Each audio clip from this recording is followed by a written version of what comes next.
like I expected it. It does get easier.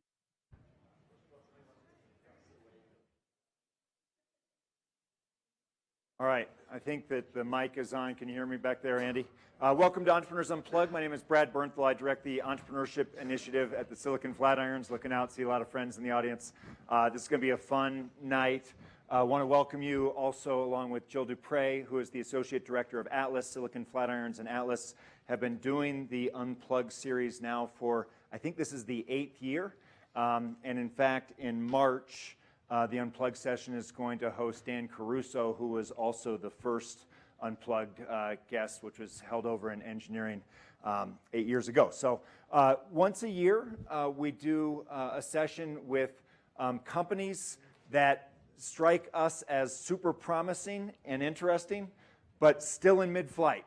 And so there's an element of, we think these are really good bets, we think these are great stories, but we don't know the outcomes. I was telling Ryan and Sherisse on our prep call that past companies that we've had who have done this included, let's see, Next Big Sound, which exited last year to Pandora, Tap Influence. It was then Holly and Rusty. Now Patience is on as CEO. That's a company that's doing well in the area.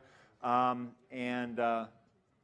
TeamSnap last fall as well at Dave DuPont. So these are always really fun stories to get out. And tonight we're going to have a little bit of a dueling banjos approach in terms of Sherisse and Ryan telling their versions of starting the company and their journey so far.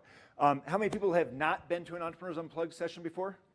All right, so in terms of format, here's what we're in for. We'll have about 5 minutes or so more of wind-up and introductions. And then we'll reconvene. We'll introduce Sherisse and Ryan more formally. Jill and I will do Q&A for about 50, 55 minutes until about 20 till, and then we'll open it up for the last 20 minutes to audience Q&A, and we'll stop about 7. So that's what we're in for in terms of format. We have a moment in which we stop for, if you're looking to hire, job announcements, or if you've gotten a community announcement to tee up, please stand up and tell us what you're on to. We'll start over in the back. Who are you?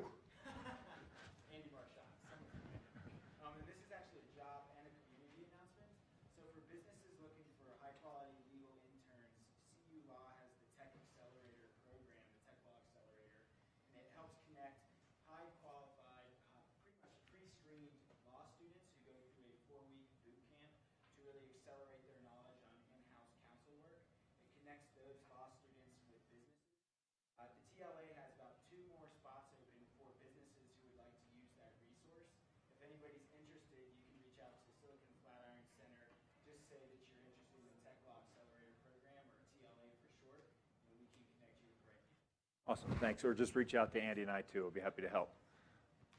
Alex, you want to say a word about Startup to Students? Why don't you stand up? So Startup to Students is a casual job fair. So we bring a bunch of startups and a bunch of students. That's the name. And the startups will go and do a pitch, like a 2-minute pitch of what they're working on. And it'll be sort of a networking session. And it's like a no resume, casual, don't dress up kind of event. It's happening March 10th. Startups to students.hackcu.org. Awesome program, especially if you've got a company that's looking to tap into computer science and other technical students on campus. Alex is the man. Yeah.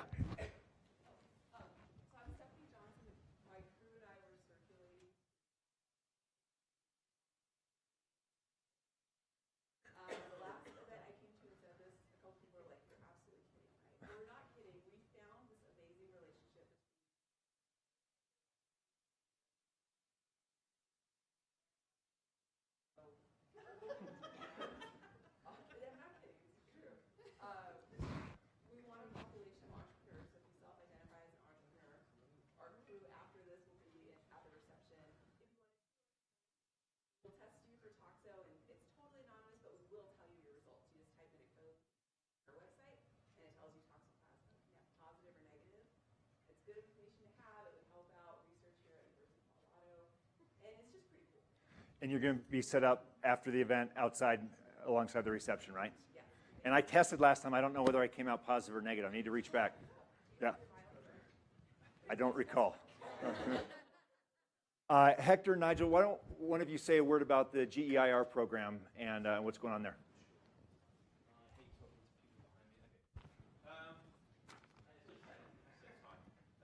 So yes, hi, I'm Nigel. I'm here with my colleague Hector, and there's a third GIR. We are the Global Entrepreneurs in Residence here at CU, available for the staff, students, and faculty.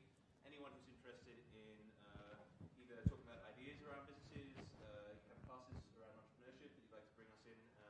We all have one foot in industry, one foot here at the university, so kind of a side by side, and very much engaged and very much ready to sort of engage with you guys. There is a website to engage with us on, but it'd probably be easier to come and speak to me, grab a business card, or talk to Brad or Andy or a lot of the other people involved in this kind of program, and I'm sure they can connect you back to us.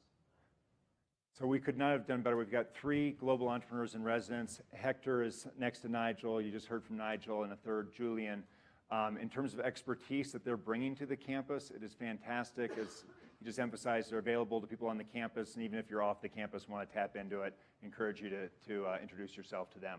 Any other community announcements? Yeah. Hi, I'm Wendy Bowling, and I'm starting a Women's Leaders Game Changers Mastermind group for 10 women in the next session. It starts the second week of March, that want to propel their business to the next level. It's a tribe of 10 really phenomenal women. I've already gotten 4 already closed, so we're looking for the remaining. If you'd like more information, just find me at the conclusion. Yeah.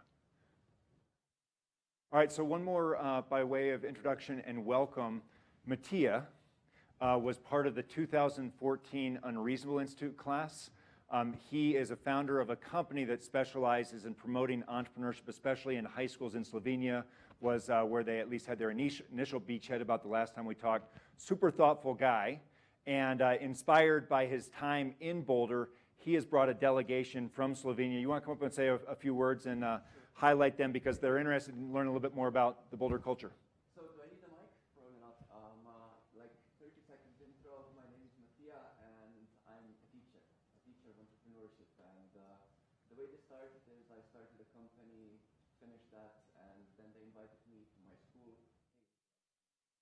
Long story short, this became a program that expanded to cover about 1/3 of the high schools in our country. And because of that, we were invited to define people here in Boulder, to the Unreasonable Institute. Brad was our mentor, and well, since then, and this is maybe the one comment that I have for everyone here in this room, since then we were really able to take flight in numerous ways that I couldn't have imagined. Of the connections that were given to us through this community, with Techstars, with Unreasonable, with a bunch of talented entrepreneurs who would serve as mentors with us, and also with capital partners and funders, that enabled us now to expand our program to cover also Hungary and Poland, and we are now flying to Texas to launch our very first pilot in Houston. And yes, I would be very, very eager to say this is only possible when you have like a big community that helps each other out, that is willing to, mentor somebody who really comes from, let's say, a former socialist republic and doesn't know much about business. And yeah, and I'd be really happy to basically make connections between our country and the community here in Boulder. And it's also for that reason that I've been happy to invite with us a delegation from the Ministry of Economy of Slovenia and the Office of the Prime Minister of Slovenia. The two people over there are eager to learn more about your experience. And yeah, thank you for having us, and thanks, Brad. All right, if you guys don't mind standing up, and we can tackle you after the event in terms of people to talk to. So, yeah, welcome, guys. Great to have you guys here. Okay, thanks for coming over. Awesome. All right, so we've got one more tradition before we kick off, which is to meet someone who you have not met before this evening. Reach out, introduce yourself. We'll reconvene in about 2 minutes and get started.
I'll do the intro and then you ask first question. Sound good?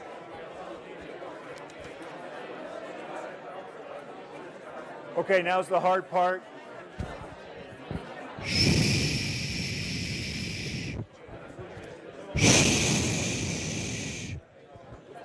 I'm going to try to pull things back to order. All right, so delighted to have Sherisse and Ryan here tonight. As I mentioned, Jill Dupre is the Associate Director at Atlas, which co-hosts the Unplugged series along with Silicon Flatirons. First introduce Sherisse, who is immediately to Jill's right. Your left. Sure, Jill's right. You get the idea. Sherisse is the co-founder and CEO of Beneath the Ink. She's a former vice president of software development at Time Warner Cable, where she was in corporate America before making her move into the startup world.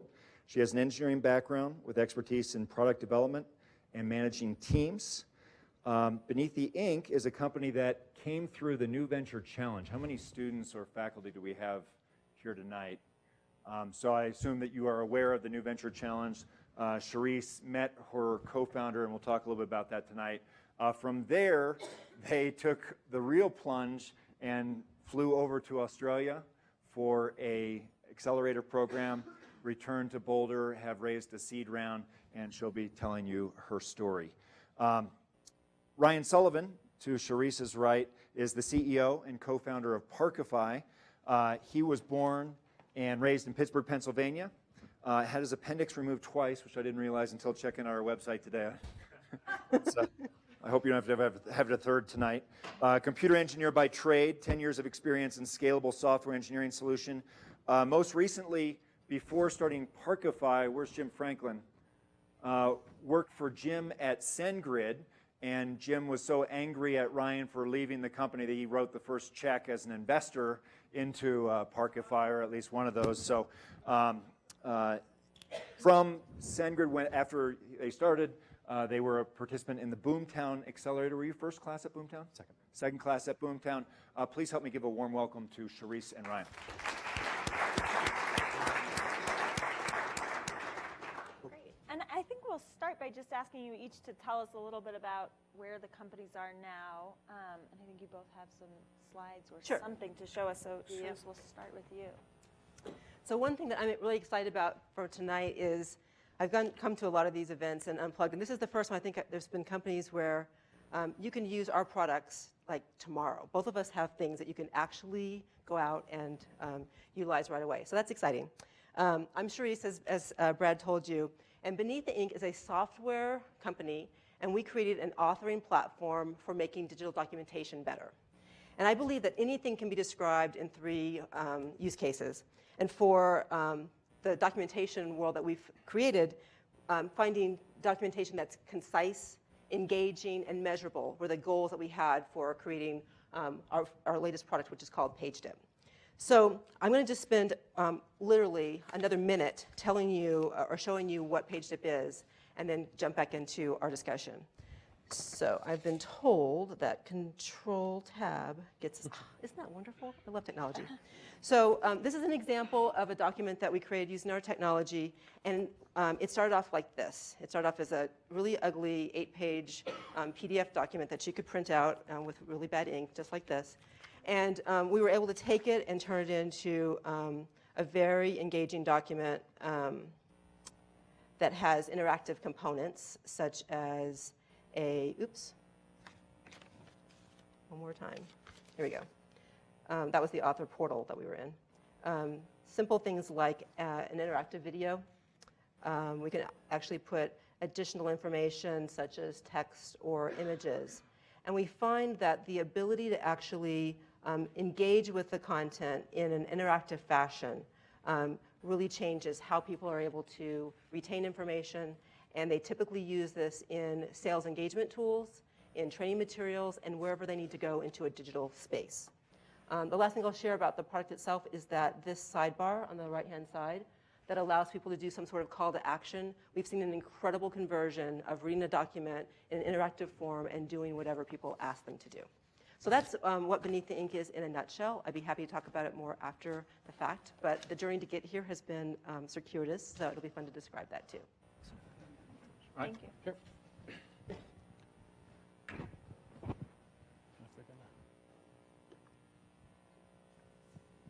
Am I supposed to switch this over? Oh, there you are. Alt-tab. I see it. There you go. Great. So Parkify, I started it 2 years ago. This is kind of why I started it. So the bottom one is what you probably normally see, but the top two are, they happen too. Parking's annoying. It's pain to find parking, pain to actually do it. So that was the original idea, the catalyst for it. We don't actually solve it for consumers right now. So it started that way, but have you all heard in startup world, we pivoted and we solved the problem for the people who make money from parking that you pay. So I'll get to that probably in the questions. But that's where we started. We do it on street. We do surface lots. We do garages. The idea is that we can know in real time if a spots are occupied or unoccupied, and we can give analytic data for the operators on what pricing they should be charging, how weather affects it, things like that. That's what the sensor looks like. It's a hockey puck. It goes in the ground. We are a hardware-enabled software company. That's for Jim's benefit. He doesn't like hardware. So we are a hardware-enabled software company, not a hardware. Do you want to say software a little more loudly? Yes, for us? software. This is what the software side looks like. This is where all the analytics and things like that for the operators go. So right now, parking is an inventory business that they basically have no insight into inventory. It'd be like running a retail operator, clothing store, Walmart or something, and having no idea when somebody buys a piece of clothing or doesn't. You don't know when to reorder or what the price should be or if that item's selling well. This is what gives parking operators the ability to understand how to operate better. It started with 2 of us. As of January last year, it was Rishi and myself. And as of now, it is that. So there's 24 of us, or 23 of us now, and a dog. And this is just a quick infographic that we put together, so it just kind of describes who we are. So in January, it was 2 of us, now 23. We talked a little bit about Colorado. We had 400. At the end of this was the end of 2015. We had 400 sensors in Colorado, 600 nationwide, expanding from there.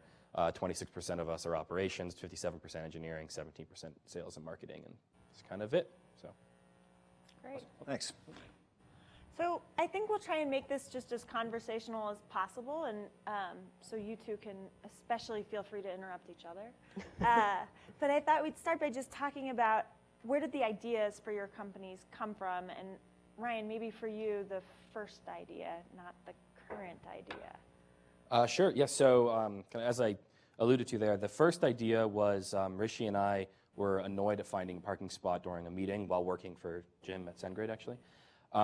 And so we originally came up with, and there's a YouTube video if you search hard enough for it that we try to hide, that's a construction cone with LED lights on it. Our idea was that you'd pull up and you'd see like a green light saying an available spot. When you pull in and you pay, it would turn to a different color so the enforcement officers would know you paid, things like that. What we kind of realized quickly was that the consumer problem, while a pain point for us, wasn't easily solvable without solving some underlying kind of plumbing issues of the parking world. Parking just isn't very updated, I guess is the best way to put it. So when we found that out, we kind of realized that to achieve our goal, we needed to go a few steps back first. So we started there, found a customer, which are the operators, and the end goal will still be to solve that problem. It's just we started somewhere else. So what made you think that that was an idea worth pursuing, particularly since it ended up not being? Yeah, so I mean, it originally started just as a personal pain point, and Rishi and I are both engineers, and so you kind of just start with maybe we can tinker and make a solution that just makes my life a little nicer.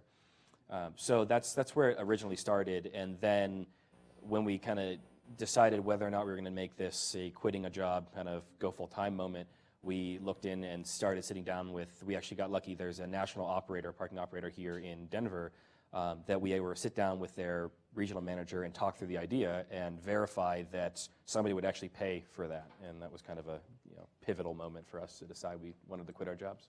Great. Thanks. Sherisse, what about you? Well, kind of similar. Engineers love to fix things, and Alex and I are both engineers. But I just we both felt like reading and digital documentation, we started in the ebook space, so very similar. We changed our direction, was just paper under glass, and there wasn't anything exciting or engaging about it. And there were lots of things written about why having better ebooks and better engagement would be important.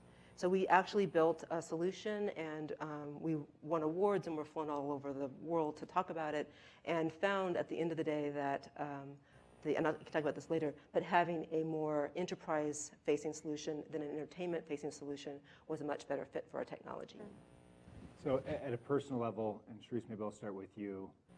You've got a family. You had a family when you started this. Having a successful career in corporate America.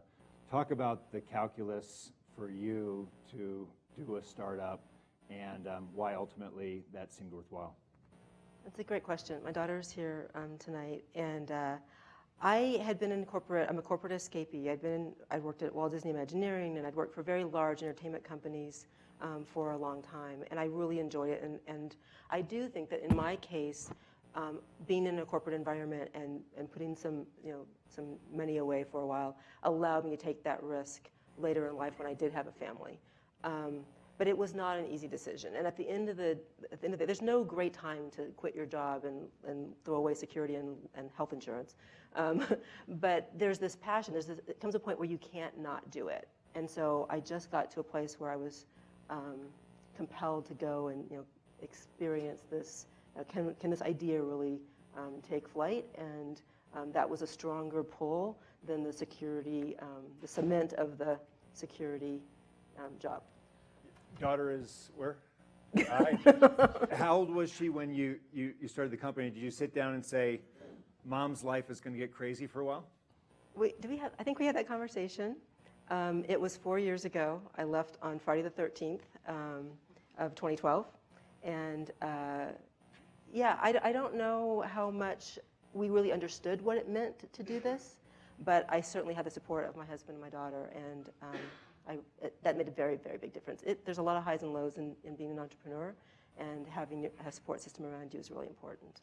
Looking back, how much did you think it was the idea that pulled you out versus I've done this corporate thing for a while and I'm ready for a change? It was definitely the idea. Yeah. Ryan, you knew that you were going to start a company. I think when you went to work for SendGrid, in fact, part of your reason to go there was to get into an emerging company environment. Walk us back a step before SendGrid, and then you're thinking about why go to SendGrid if you wanted to ultimately do a startup. Sure, yeah. So my story is a bit different. I've always, I did the corporate life as a means to an end to build a resume, essentially. This is my third at bat, and everyone knows that's the successful one, so we're good there. But so I was at Microsoft for a bit, then left, did my last startup that failed miserably, so that was a good sign to move on to something next. And when I decided to move back out here, I knew that from learning from that past experience of the failure, I needed to get more kind of connected into the community, more plugged into the startup ecosystem.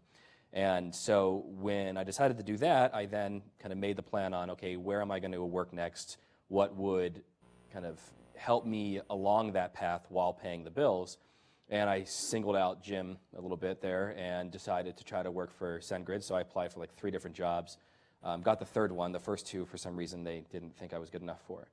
But got there and got to work with Jim a bit, got connected in with the startup community there. And when I also happened to meet my now co-founder, Rishi, there, which was always one of the hard things to do when you start a company, is meeting that kind of kindred spirit that will throw caution to the wind and health insurance with you and to dive in. And I found Rishi. We had that idea, and one of the first conversations we had was to tell Jim that we have this idea. We think we're going to apply to some accelerators. So before you find out from other people, let us tell you.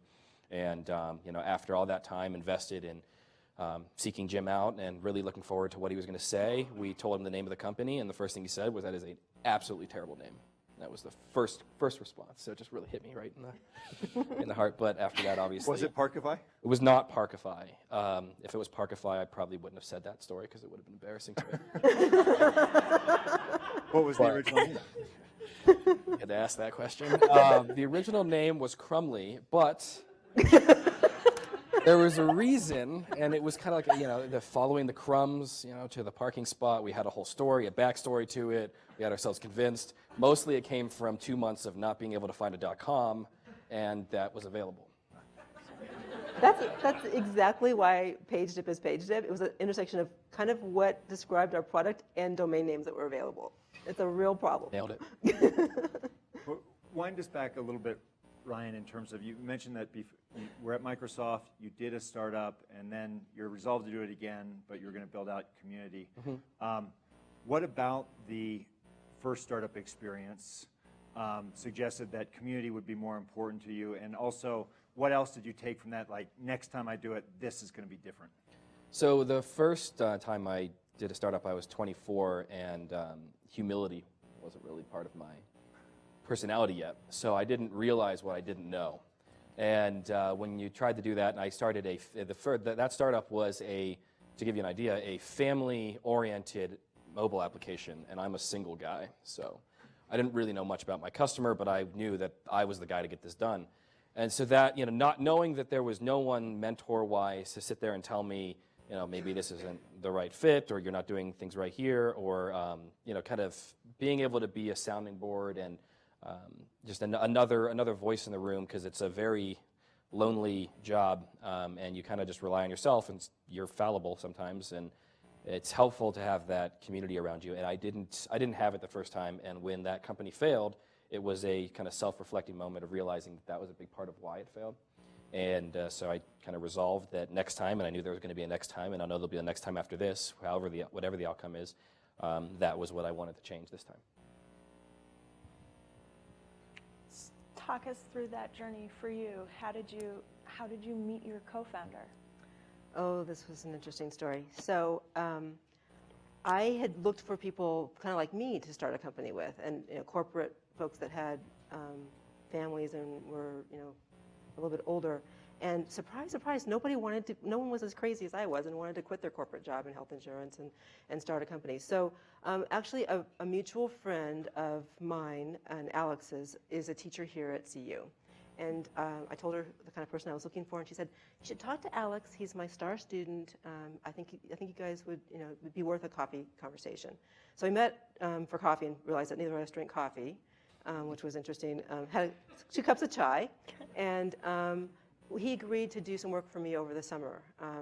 And then I got all these strange things started happening. So we got the opportunity to apply for a Startup Accelerator, the very first one in Australia, and I heard about it in this room, Jenna Matthews.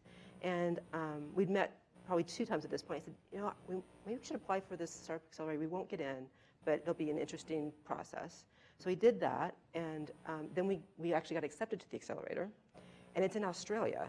We've never been to Australia. So we had met 4 times, maybe 5 times, decided to go to Australia, having never worked together before. So we literally went there pretty much as strangers, and we came back as very strong co-founders, and it's been a fantastic process. But I do think that it's a very difficult to find someone that you can really have complementary skills. And it does require a leap of faith, some risk associated with just going down that path. So you had a lot of experience. Was there a temptation to say, "I'll hire you as an employee and I'll be the founder"? What made you decide co-founder?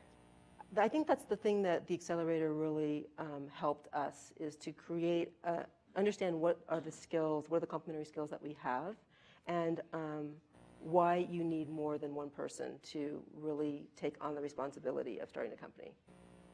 What skills were you bringing to the table? What were you looking for? And upon reflection, was that the right person for the right time? I definitely think it was the right person for the right time. I had an experience building very, very large-scale systems. I've deployed software to millions of subscribers and gone through the pain and agony of making that happen, growing teams, doing leadership, hiring and firing, budget, all that sort of stuff. Alex brought with him very, very recent software development skills. I would tell him, you don't want to see any code that I've written, because I've been out of this for so long. So he brought a very fresh perspective, a very entrepreneurial spirit, and a willingness to continue to tinker with things until they worked. And that was a really important combination. In hindsight, if we could have had a third person who was more on the traditional financial and marketing side, I think there's, having 3 people that work well together, that have those 3 different skills, is ideal. It's hard enough to find one other person you can work well with. So, but I think 3 is actually the magic number. There's one more skill that Alex brought to the table, which is Alex is the only entrepreneur that I've ever seen up here do a backflip. Yeah, he is a very accomplished breakdancer and can literally spin on his head. So he has a lot of creative talents in addition to software development. Right. How about your team formation? You mentioned your co-worker at SendGrid. Talk about that formation and what you were looking for. Yeah, so it's very similar. So Rishi, so we were both engineers by education and by early trade. I had transitioned out into more of the product and project management. That's actually what I was doing at SendGrid. Rishi had stayed in engineering. So it's a very similar thing that you wouldn't want to see any code that I've ever written. It's not pretty. But Rishi is a very diligent and very talented engineer. But at least, yeah, so we actually had the conversation. It wasn't a foregone conclusion of who would be CEO, who would be CTO when we started, because we started the idea from the get-go together, and it was back in, I guess, 2014 when we sat down and downtown Denver and had that conversation. And it could have gone either way. It probably came down to my infatuation of public speaking and being in front of these moments like this. But it was a very shared skill base, very shared background, and we kind of had to take a leap of faith of, all right, well, you're more recent in technology, I'm more recent in product. That's the division, and we'll make the choice and live with the consequences. And I think it's working out all right. So walk us forward a little bit. You've come back from Australia. Why did you decide to do NVC? I felt like even before I quit my corporate job, I would come to the events like these and start getting steeped in the entrepreneurial community in Boulder, which is so strong. And we heard about NVC, and we're both CU graduates, and we just kind of got swept up in the excitement. I don't know what year that was. Was that the second year of the program? This is the 8th year of the New Venture Challenge. We might back up a step. I know many people are familiar with it, but this is an entrepreneurial platform that's cross-campus for anybody at CU or with a CU ID that is a student, staff member, or faculty. There's several NVC mentors in the room tonight. And so you guys are early on, and you get involved in the New Venture Challenge. Take it from there. Yeah, so I think it was a relatively new program. It wasn't as large as it is today. And we decided to do the first challenge, and we might have even won that one, I don't remember. But we started to understand the benefit of the mentors and actually going through a process that takes some time. The accelerators are very compressed, so it's 13 weeks of very intense, no sleep, hardly a time to digest stuff, and there's a real reason and a purpose for that experience. NVC is drawn out over the course of the entire semester, and so there was a lot of reinforcing of material, but a lot of time to actually digest and reflect that in many ways, I feel like the NVC was a very positive experience for us that went above and beyond our accelerator experience. We also had our product worked out a little bit more than when we went to the Startup Accelerator. We had nothing. And so here we are working more on a business case with something that you could touch and show people. So one interesting aspect is you had an accelerator experience in Australia and the New Venture Challenge. You go through Boomtown here in Boulder. As you reflect on the accelerator, what was the best thing that you guys got out of that experience? And is there any caution if there's entrepreneurs who are thinking about an accelerator program and say, I thought we were going to get this, don't go for that reason? You can go first. Thanks. So I would say what we got out of it was, and Sherisse mentioned this, so it's a compressed time period, and you have a demo day at the end. So you know that there is a point in time where you're going to have to get up on stage and say, this is what we've done. And that's a very powerful force to compel you to do a lot of work in a very short period of time, so you have something to talk about and you're not just up there blowing smoke. So that was probably the single greatest thing we got out of it. What we went to it for was the same thing that I came here for and went to SendGrid for, which was the community and the mentors and that network. And I guess the caution would be the same thing there, which is that that's not a silver bullet for it, right? It's an accelerator. Here, I don't. We'll hear what Sherisse has to say about in Australia, but at least the one we went through, there are certainly mentors you'll be connected to, but there's no guarantee that they're a fit for you personality-wise, fit for your business, time frame. And we ended up actually finding most of our mentors outside of the program, but it at least gave us the catalyst to know what we were looking for and things like that. But I would caution against, a lot of people go in thinking two things. One, we'll just immediately have 3 amazing mentors, and we'll come out having raised money. $10 million will be there on demo day. Yeah, and that is absolutely not the case. That's probably the biggest fallacy of the accelerator network, is that you think you'll raise money immediately after just because you went through the accelerator, and that's just not the case. I echo all that. We did have an investor who told us on demo day that they wanted to invest, and we spent 3 months closing them, and phone calls at 1 a.m. because that whatever time that is in Australia. So it was a fantastic experience. I do think for us, going and having, and my family came too, but going and having, there were no distractions. We had nothing to tie us to our old lives, and that was really good. But it also meant that when we came back to Boulder, we kind of had to reestablish our connection to this community, and that also took a little bit of time. I completely agree. There were some mentors. At first, you think, well, everyone's got, everyone can help, and it's everyone. There's people that you really resonate with. There's probably 3 people that we still really appreciate from the 15 or so that we met there. But there's some chemistry associated with finding a right mentor for your product and for your personality and your stage, that they're not going to all work, and just know that when you start. So you had one investor. Talk about the rest of your fundraising journey. Okay. Fundraising isn't my favorite thing, but I will say that someone told me, always tell people how to buy your product and always tell you if you're raising a round. So we're raising a round.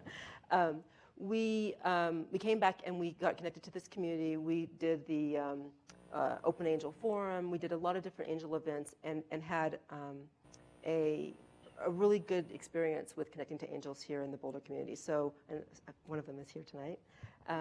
We did that. The Foundry group approached us to be a part of the FG Angels in this, I think it was 2 summers ago, and that was kind of like the right place at the right time. And then we also, just so people know, Foundry Group Angels is early crowdfunding, right? So they're going to put in, how much did they put in? 25,000? I think it was 50. 50,000, and then Foundry Group will put that out on Angels list, and other investors will come in alongside, and so you were part of an early crowdfunding right. On that front. Right. So, and then the other thing that was unique to us, and we got an advanced industries grant from the state of Colorado. And the great thing about the grant is that it's a non-dilutional form of funds. So we were able to receive $250,000 of matching funds that did not impact our cap table, so to speak. And I want to translate that as well. And one interesting point about that is we heard about that through another CEO, another entrepreneur in town. And it just helps illustrate how important it is to be connected to this community and talk to each other, talk to other organizations. I would have never heard about that, I'm quite certain, in the right time frame if I hadn't happened to talk to a CEO across the hall. Ryan, $10 million is not waiting at the end of Boomtown. What was your fundraising need, and then what's been the strategy? How much time do you have? So we've gone through 3 different rounds of funding at this point. The first one was our seed round after Boomtown. That was the one that Brad mentioned Jim was the first check for. We did Open Angel Forum as well. And that kind of, Jim's involvement kind of helped start a kind of a brush fire, for, if you will, for the first seed round. So we raised a $1.5 million round then. Then we realized that we are a hardware-enabled software company, and we needed more money for the other not software part of the business.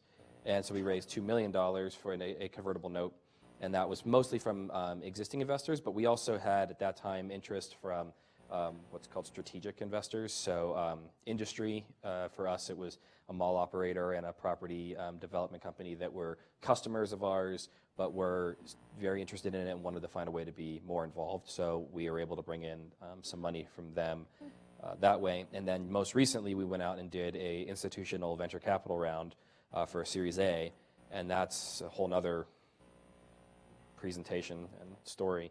But it was that was a very different process. So the one here, I think I'd resonate with Sherisse, is we actually did FG Angels as well.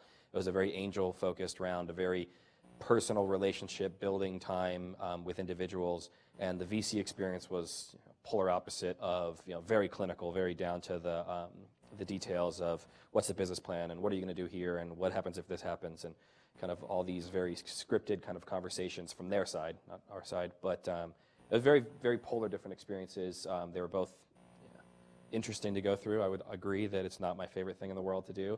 I want to say right now I'm not raising around for like a week, maybe. I'll get back to it next week. I'm going to take a breather. But yeah, it's one of the more, Sherisse mentioned the highs and lows, and that's definitely one of the more roller coastery points of it. I had the audacity to take a vacation for the first time in a couple years, and on that vacation, I thought the round was closed. Turned out it wasn't really closed, and I had a phone call while on a cruise ship, thinking I was relaxing, and then ruined the whole vacation, not sure what was going to happen to the round. And those are just one example of how you're up here and then just fall off a cliff emotionally and psychologically and have to claw your way back up. So experience. And you guys just closed that A round.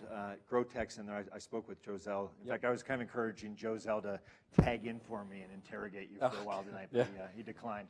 Glad he did. You guys closed on how much? That was a $7.5 million round. Congratulations. Thank you. Big close. Thank you. Sherisse, among your fundraising possibilities was a trip to Shark Tank. Yes. Walk us through that story.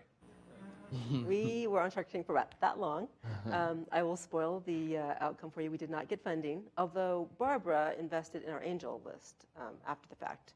And it was, there's no science to getting on Shark Tank, let me just say. We put in our application. We had an amazing video that some friends of ours created for us. They said it was the best video they'd ever seen. Alex spinning on his head, I'm sure, did not hurt. But we did go out and pitch to the sharks.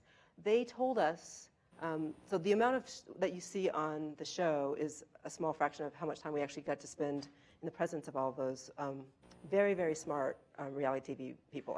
I think that they don't get enough credit. They are very smart business people. They happen to be reality TV show individuals as well. But they said, don't be in publishing. And we had, before we even, I found out we were going to be on Shark Tank. I was on vacation in Iceland. And I get this call that says, can you fax us all this information? I'm in Iceland. I don't know how to send it over. But anyway, it all worked out. But they really told us what we had felt in our guts for probably the previous month or two.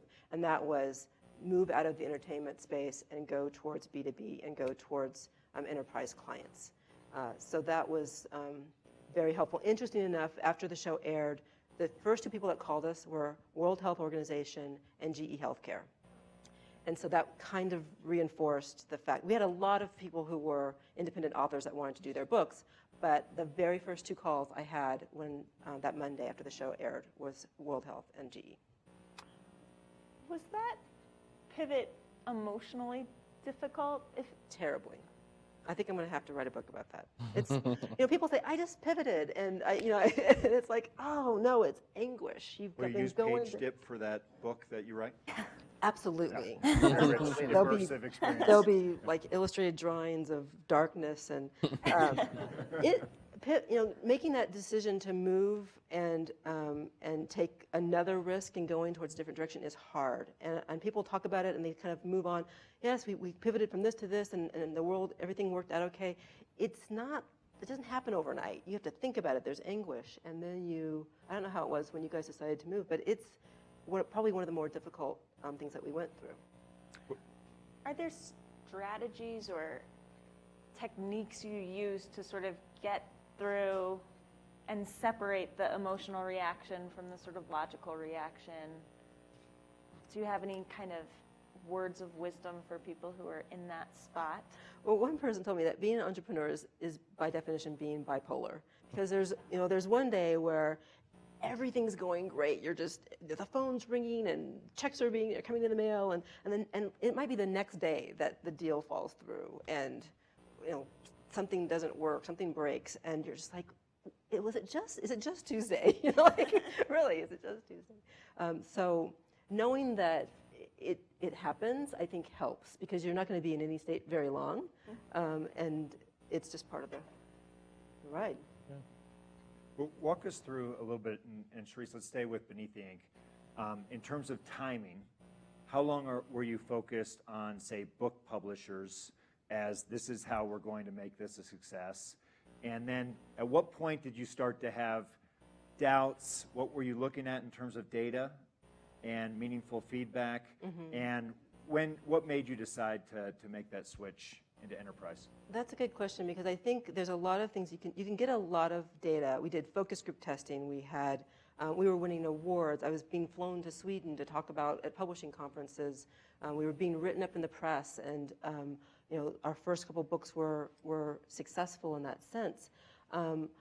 But it wasn't sustainable in terms of the pipeline of new clients. And the more we learned about publishing, the more we learned what was happening to them when we started the company, and then 2.5 years later where publishers were was also very different. So all the information that you gather when you decide to take the risk is also, everything's moving. The point for me was we started looking at, are we making our numbers? And the answer was no. And I thought, we are virtually a nonprofit right now. Like, I did not enter into this to be a nonprofit. I entered into this to be a profitable business. And so, after a few months of things are not happening the way we want them to happen, we have to change. We have to survive. So, and having Gallup be our first licensing deal and having people call us from enterprise, I felt like, wow, we should be paying attention to these people. They're calling us and not chasing after Penguin Random House and going to New York and doing that whole dog and pony. Ryan, how about your decision to switch out from the original model of Parkify to the one that you're doing now? How did that look? And in terms of time frame, give us some sense about how long that took.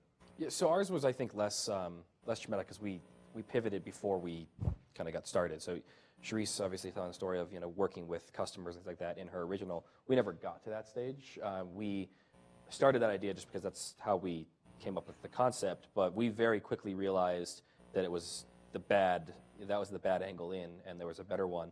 So we never had an emotional attachment yet, or a customer and blood, sweat, and tears poured into it for that idea. So we didn't have that angst to switch. So that part of it was pretty easy for us. The size of the round that you just raised suggests that this is hit the gas time for you guys. First of all, is that right? And if so, what data are you relying upon to say this is time to hit this market window now? So I started laughing because, Jim here, we currently have different views on how fast we grow and how fast we hit the gas. So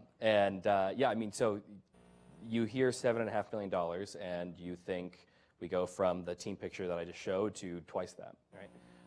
And we probably will do that. Over what period of time, I'm not sure yet. Right now, we're, I would say, far more cautiously approaching the next few months with $7.5 million than you would think $7.5 million would create.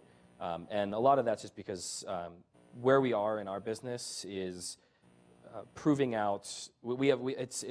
Our customer base is very interesting. So there's a couple very large customers for us.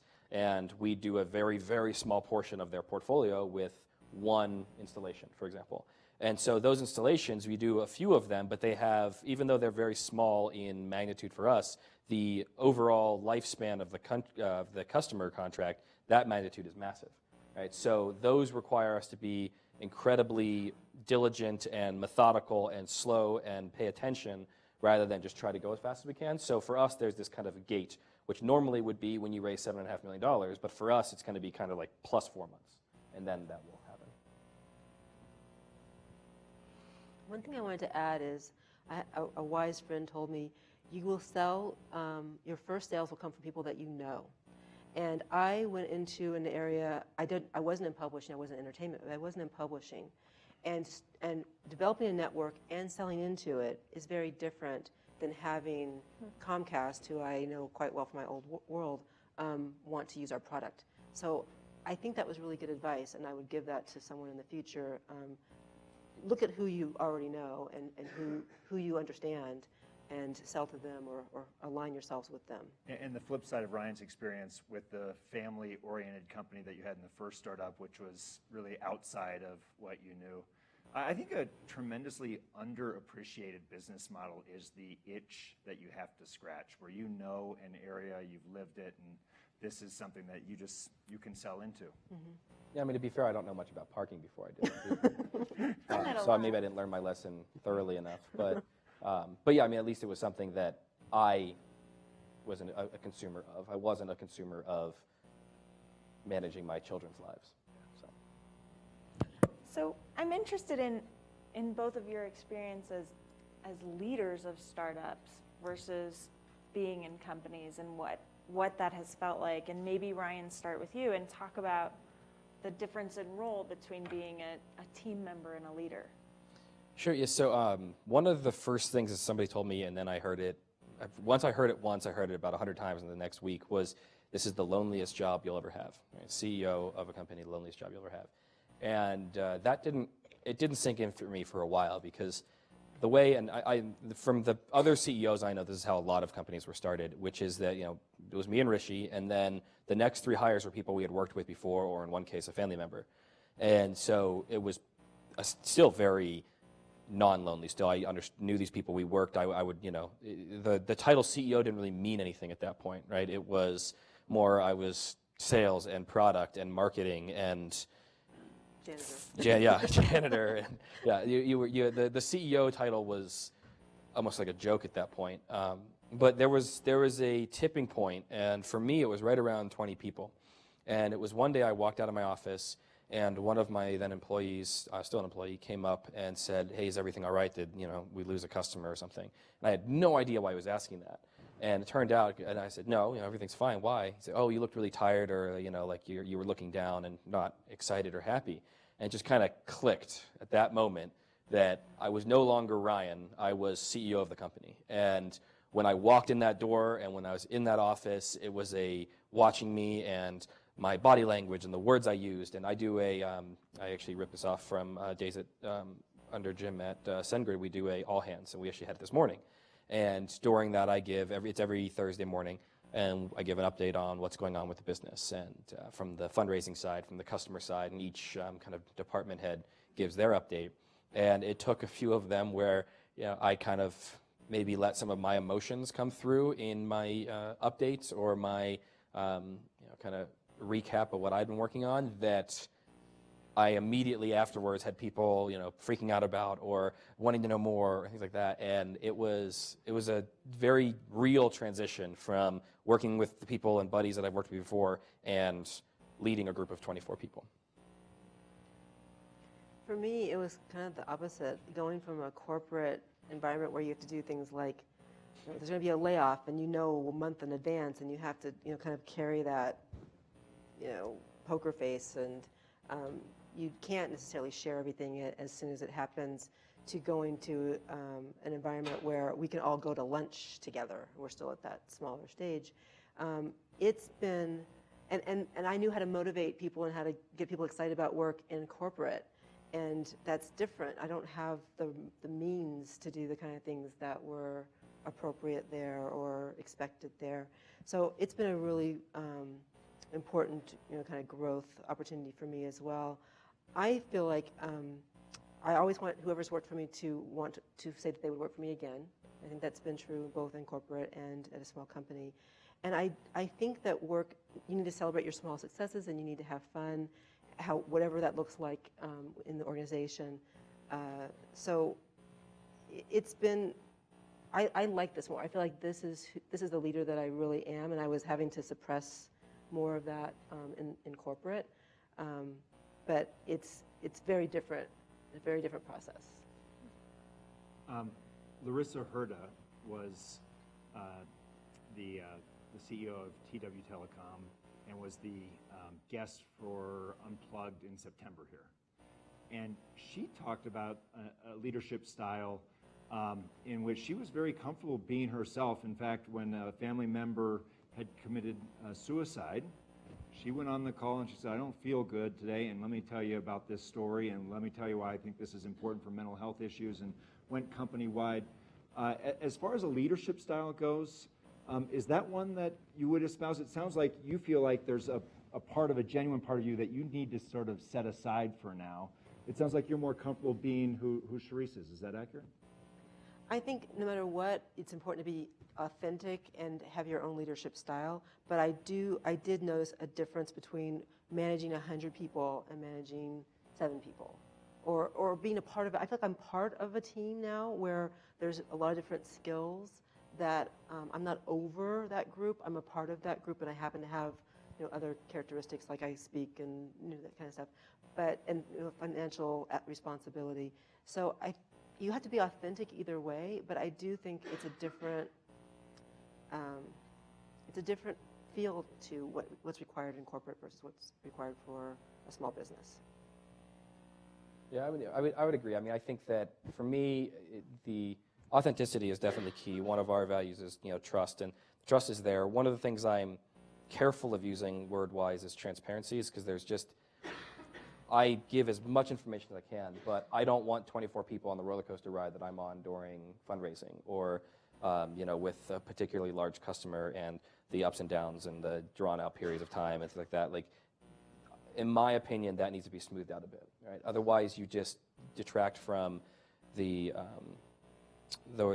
ability to focus, their ability to stay motivated, and it's not what they signed up for, right? I mean, that's one of the hardest things for me as a founder CEO, is separating what I'm willing to do for Parkify and what is reasonable to ask somebody else to do for the company. And that's a very hard transition. I mean, I find myself daily having to say, all right, like, it's all right they weren't up at 2 a.m. in the morning. That's normal. They shouldn't be up at that time. Don't get upset about that, right? Like, and it's just a constant reminder. And I mean, that's true for some. I actually, Chris is my corporate attorney. He's here. He actually is up at 2 a.m. in the morning with me, but that's all right because I pay him a higher rate than I pay my employees, so he has to be. But in general, it's just one of those things it's a very different experience as a founder and as an employee. And if you treat them as you would treat yourself, I think you're being unfair to them. All right, well, let's ask one more question. We'll open it up to audience Q&A. Navigating uncertainty. And so, each of you have companies that you've poured yourselves into, 4 years for you, 2 years for you. You're at a place, first of all, talk about what is it that keeps you up at night that could be a problem that has to be addressed. And then, what is life like in an uncertain situation, day in, day out for you? Getting comfortable with ambiguity is really important, and kind of figuring out what's the most important thing to do today. You can only make the best decision every day with the information that you have that day, and that definitely helps me stay sane. A person I work with, Tom Lukabaugh, that started Divicom, said, a leader will make a decision when nobody else wants to, and not necessarily with all the information that they'd like to have. And you have to be very comfortable with things that are uncertain, ambiguity. So I guess I don't lay awake at night and stress, because it doesn't do any good. I figure out what do I have to do tomorrow, what do I have to do the next week, where do I want to go, and I focus on those things, because just kind of not getting any sleep, it doesn't work well. I'm supremely impressed by you. Very impressed. I might only get 5 hours of sleep because I've been working until that still. Yeah. I wish I was that good at controlling my emotional response to things. For me, I mean, so you asked one of the questions that you get asked when you're raising money ad nauseum, which is what's the thing that keeps you up at night? And I hate that question because it depends on when you ask me, right? Like, if you asked me 4 hours ago, it's a different answer than it is now. And 4 hours from now, it'll be a different answer. And so that one's hard. I mean, I guess so the easy answer is the thing that's about to come up that I don't know about yet. But yeah, that's the ambiguity piece. That's the challenge of how to keep yourself even keel. And I mean, I haven't figured it out yet. I absolutely have not figured it out yet. And I mean, this month I've had probably 5 or 6 people who work with me on a regular basis say that I'm a very different person this month than I was last month, because last month we were closing that $7.5 million, and two people in this room can attest to that I'm a very different person right now than I was a month ago, and I don't know if that would change the next time. I mean, if we get to the point where we have to raise again, and it'll be a bigger number, but we'll have more people, and so it'll mean the ratio is the same. It doesn't really make any measurable difference there. It's going to be a live or die moment. It's always live or die moments. Everything's a live or die moment. I always make the joke that it's basically playing poker where your only bet is I'm all in, right? And like you don't even get cards yet. Like pre-flop, I'm all in, and you just kind of stare someone down and say like, I dare you, like call me, and sometimes they do, and then you are in a bit of trouble. But it's a unique experience, and I don't have an answer for how to deal with it yet. That is so perfect. That is exactly that's perfect. But I do think that you can't, by obsessing about the fact that it's like this, that's the part that I had to let go. The first year was like, I'm always anxious, and I had to kind of have it be urgent and have it be important and be focused on what we had to do next, but not get an ulcer at the same time, to just try and understand that this is going to be it forever. Yeah. Well, one more question related to that. What's the hardest decision you've had to make so far as CEO? Walk us through that. Oh. You go first this time. I don't think I know the answer. There's so many. Firing a customer. Saying no. Someone told me the first time you tell someone no is when you really know what your product is. And when you don't have a lot of money in the bank and they're willing to pay you something, it's hard to say, that's not the right thing for us. We're going to stay focused on this. I would say mine was, so I'm an optimistic person, and I was recently told that to my face I was maybe a little too optimistic, which I find interesting, because if you're an entrepreneur, you just have to be optimistic. Otherwise, you're not going to choose to do it. But going through this round, you present your most optimistic foot forward, your best foot forward. And my hardest decision probably was to come to a dose of reality and stand in front of those people who just put $7.5 million of their money into my company and say, I'm not as optimistic. Maybe I'm a little less optimistic, and say that with optimism. So it was, you get a lot of fun, unique experiences in this job, but that was probably the hardest thing for me. But I will say one thing about the highs and lows, and I just kind of thought about it when Sherisse was talking, is I would say that I don't have an answer for how to do it other than surrounding yourself with people to be able to talk to. And so in this job, that really is other CEOs or mentors that have done it before, or things like that, because you need someone, or shameless plug, an amazing corporate attorney who will be on the phone with you at 2 a.m. just kind of like listening to you rant about how annoying these investors are and how dare they ask you these questions just for a measly $6 million. And it's without that vent, you are lonely. You're an island. You're by yourself in that office. And if you don't have that network of people, it will be a very, very hard job. Let's open up for questions for Sherisse and Ryan. I think we've got a microphone coming around, hopefully. So while we're waiting for the microphone, this is Nate who's helping out. And let's go Keith, and then we'll go middle. Keith?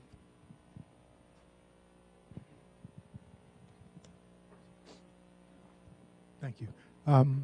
Could you talk a bit about the status of your product and how that correlated to your fundraising efforts? Is that clear enough? Yeah, sure. So when, do you want the most recent one or the whole series? The whole series?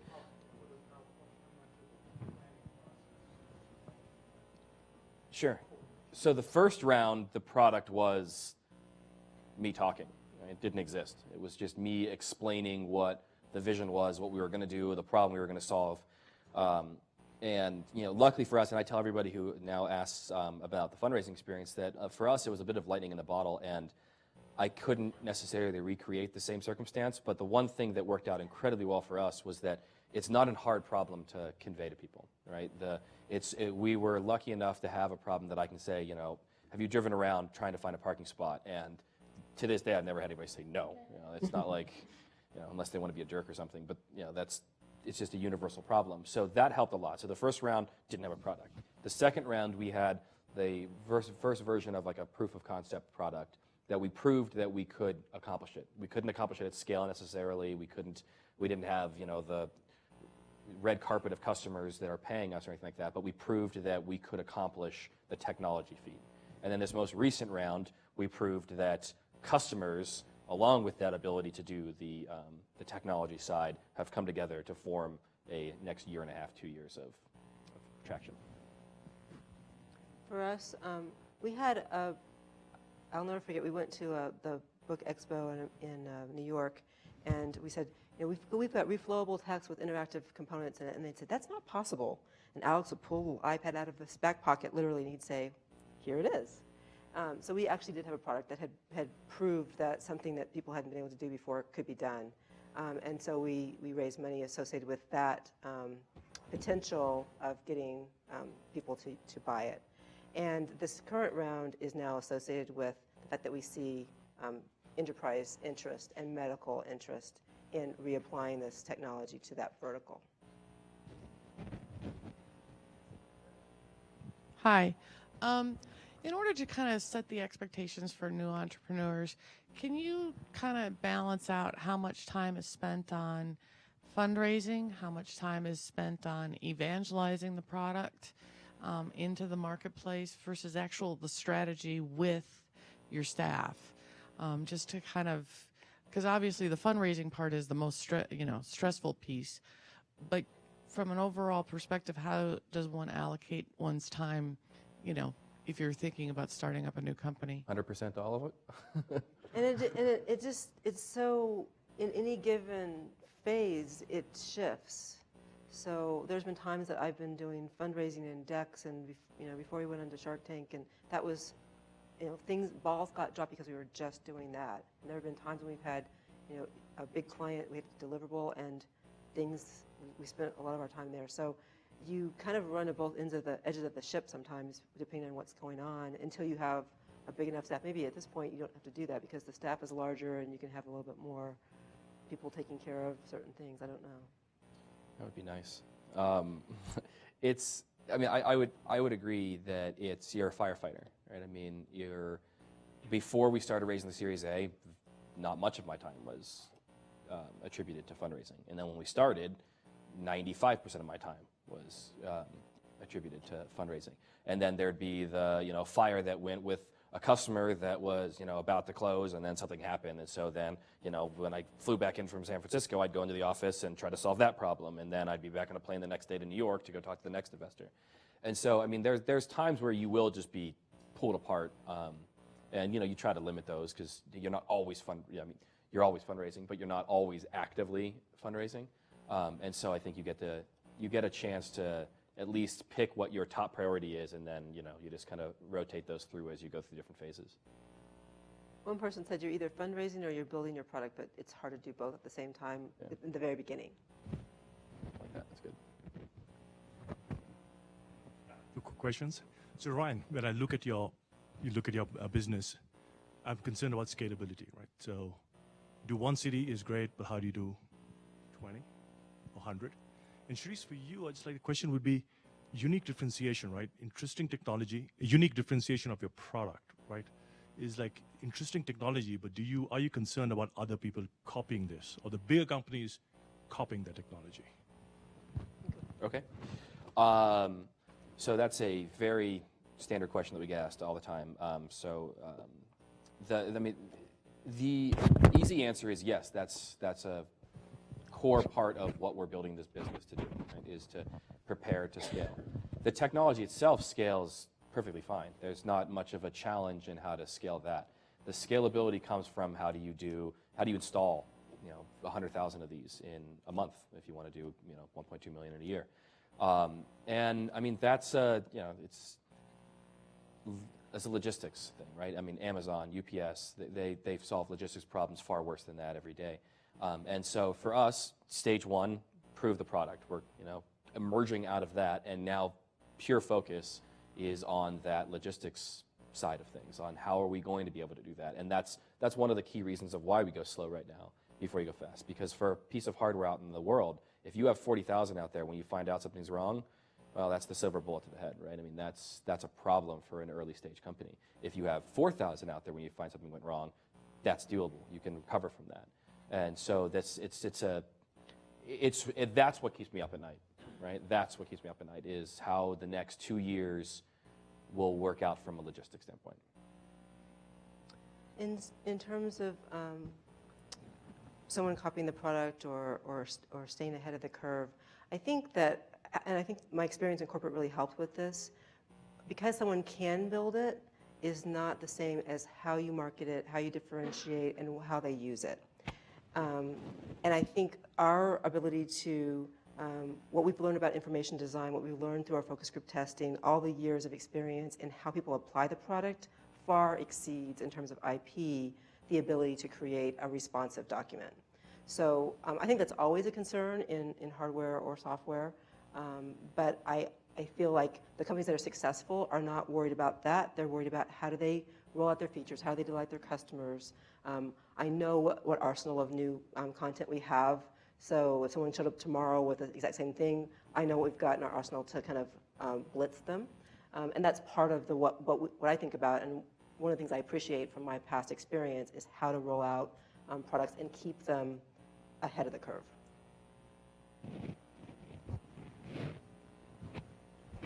Ryan, Sherisse, thank you so much. So just a quick question regarding how you so a bit about your sort of backgrounds. You both came from an enterprise background, and today Hector and I were sort of having lunch and we're discussing this because we get students every day who are sort of thinking about getting into entrepreneurship the moment they leave college. And yet there's quite commonly and I'll paraphrase Hector here, that there's a lot of value in going into industry first, going up through enterprise and having a large exposure to that, and also building out that track record and resume. So a bit of your thoughts on how that's helped you so far, and then how you foresee that might help you when you scale up the company to your billion-dollar worthwhile organizations they're going to become. So I mean, that one's kind of a bit of irony for me. Is like, so I did Microsoft and E-Trade and Accenture to build the track record, and when I hire, I don't look for it. I don't care. So I don't know if that changed from when I was doing it till now, but it's not one of the criteria I judge somebody on, and like at all. It doesn't even factor in. Like, we have somebody who was a dev bootcamp graduate and is an excellent developer, and not only doesn't have corporate experience, but doesn't have, and I'm saying this in an institution, so I'm sorry, but higher education, institutional education. And so I thought it was important, but now that I'm in this position, I don't give it that much weight. I agree in terms of hiring, and we've got some amazing people on staff that came out of a boot camp and didn't have formal CS experience. And I really appreciate their creativity that they bring to the problem set too, because they haven't necessarily gone through a regimented approach. But for me, and there's been conversations about being coming into entrepreneurship later or being female or all these different things. For me, it wasn't possible for me to leave college and do this. It wasn't something that I know I could have done in terms of experience and confidence level and just being able to learn in an environment that I had more people around me, because it is a pretty solitary job. I'm not an extrovert at all. And so learning how to fake that well was part of my learning how to be a VP and talk to the board at Time Warner Cable. So for me, it probably wouldn't have worked out, but I think it's very much a personality trait of whether you have that ability to take on something like that, kind of younger without some more mentorship or some more training.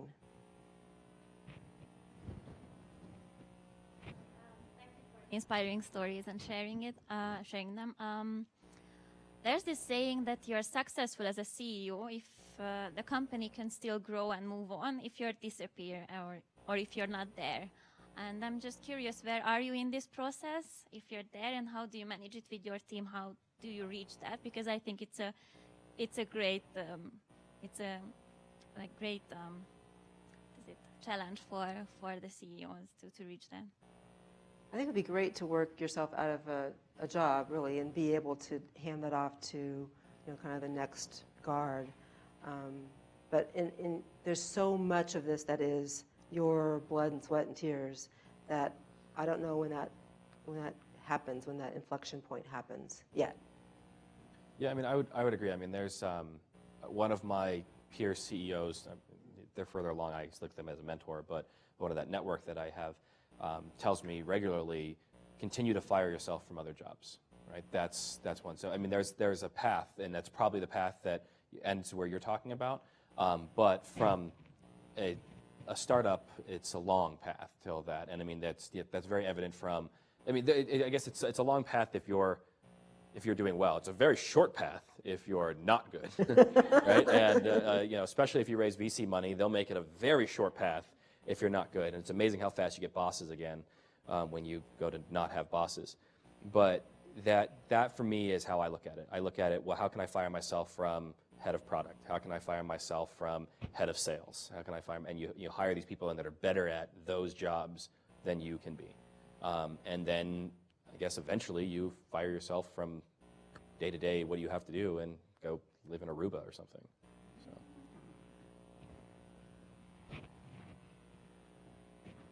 What's the biggest thing you wish you'd done different? I wish I'd done it sooner. Not like as in right out of college sooner, but just sooner in general. Well, I don't know that one. I guess I would say that for me, I wish I would have so for us, the fundraising went well in the beginning, but I was too eager for raising that round. I wasn't critical enough of who we're bringing in, of why we're doing it, of how much should we actually raise. And you know, I mean, that's a, you know, this, because you're asking me to come up with something, I'm coming up with it. I'm perfectly fine with, you know, raising the money and going on, and you know, it's not something that I would be like, you know, don't raise the money if you can't get perfect conditions. But if I had to pick something, I would say that I would be more confident in ourselves and what we actually had to sell, rather than, you know, like, oh, well, anybody can get in, and we'll just take, you know, we're just happy to have your money, and thank you, you know, kind of thing. Is, you know, have some confidence in what we were doing, and you know, be able to present that. Were there investors originally that turned out to be even more difficult than Jim? You took the line out of my mouth. I was going to say other than Jim, but you putting me on the spot there with that one. It's a small community.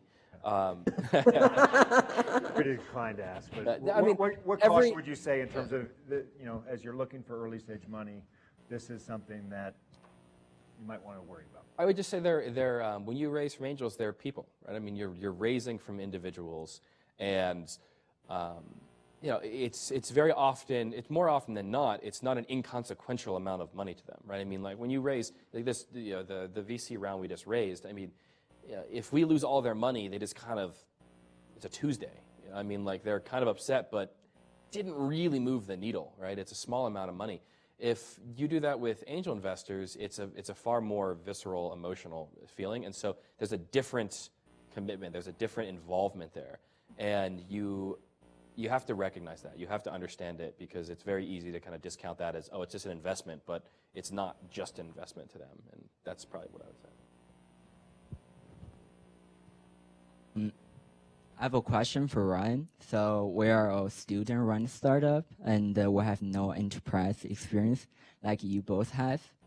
We're in your stage of proof concept. We made a prototype, and since beginning of this year, maybe winter break, I've been looking for angel investor, have like a small amount of investment, but I found it's tremendous hard for me even to get in front of them, to build a connection, so I can be able to pitch perfectly. And then in terms of VC, they even don't let me pitch. So for you, the question be really simple. Can you give me some advice for student run startup, how to build their credibility in front of angel investor to listen to you, to listen to your dream? So, I mean, the easiest answer to that is lend somebody else's credibility, right? So if they don't know you, they don't know you, and you can't, until you get in front of them, you have no credibility. So you have to get somebody else who has credibility in that community, in this community if you're raising here, so that's going to be your hardest one, right? It's the first one. That is your hardest one. And that's why I went to work for a company for a year and a half to build credibility in the community. So I don't have an easy answer for you other than you're going to have a hard time until you find that champion of yours that is willing to put their name with yours, and that opens up a significantly larger number of doors. Sorry, I don't have an easy one for you. I agree that I think that corporate was helpful. People said, oh, you were in charge of this organization, and they built really things, and I use it at home, was helpful. But we had the same experience. Having that first person believe in what you're doing and put money behind it, that's not friends and family, that's the first step. The one person said to get your first employee, the first person that believes is important, and the first person that writes a check is important, because it's not just in your head, it's now real, it's out there, and there's other people that are rooting for it. And I will say you picked a good place to do it. I mean, there's far more people here willing to give you that first chance of sit down and listen to the idea than any place else I've been, and that includes SF. Really includes SF. You both spoke about optimism, and I'm wondering if you can share how many times you almost gave up, or how many times you reset your boundaries of how far you were willing to go. That'd be great. Thanks. I don't know if I've counted, but I will tell you that 2 sort of heartbreaks happened right before the holidays, and the most recent one was we'd been courting Oprah and Oprah Book Club when we were in the old ebook space for months. We'd gone out there, we'd met the organization, and on the eve before Thanksgiving, they said, you're going to get the Oprah book pick. And so I knew, I was one of 4 people in the world that knew what the Oprah book pick was going to be. And I thought, this is it. This is, we've made it. And then, so Thanksgiving's fantastic and everything's great. The eve before Christmas Eve, they called and said that publisher wants to do it themselves, and even though their solution has issues, I don't even want to be disparaging, we prefer to have you, they're not going to use you. And so in the span of, whatever that is, 4 weeks, we went from the highest high to, I don't know if I want to, get up in the morning. So my husband says, I'm just one of those people when they're counting, you're on the mat, your face is on the mat, and they're counting in front of you. I'm just one of those people that just can't lay there. So I got up and said, all right, well, we don't have Oprah, and we got to do something else. And but that was probably the closest time that I was just like, okay, this is it. Yeah, no, that's there's plenty of those kind of the regular ups and downs, but there will definitely be a few that. And I think that's what what Sherisse just described it for herself. I think that's what makes you an entrepreneur in that moment, because I don't care which successful story you pick, they all had that moment at some point, right? Facebook, whoever you pick, it doesn't matter. They all had that moment of something really big that they thought or they were counting on, or something that got their knees taken out and they didn't know what to do. One of ours was very early on during the accelerator. We had the largest operator in the country signed up to be the first 10 pilot locations for us in Denver. They were going to be the first ones, and that was going to be what I come out for demo day, and I say that, that's what I was talking to investors about, and people already knew about it. And then the manager that we were talking to, the regional manager we were talking to, got a call from the head of technology and says, we're not doing that. We're not doing it, and killed it. And now they're back as one of our customers. But at that moment, it was just what am I going to tell these people who are already going to invest? What am I going to do on pitch day? And just doubt, right? Just doubt creeps in. And if you let that seed germinate, then you're done, right? And if I think it's that ability to say, all right, it's a setback, but it's not a pervasive setback. It's not going to last. It's not going to be what takes us out. This isn't going to be the day. That's what'll get you through it. So we are bumping up against 7 o'clock. I know there's a few more questions, but I'll ask that we maybe take them offline. There's going to be a reception next door. A couple things before we do that. One is, for those of you who've been to Silicon Flatiron's events before, you know that our team is absolutely fantastic. Our program director, Anna Noscazi's here. Cactus is running around Andy Marchant is a fellow, and we've got several student volunteers, including Nate. Please help me say thank you to them.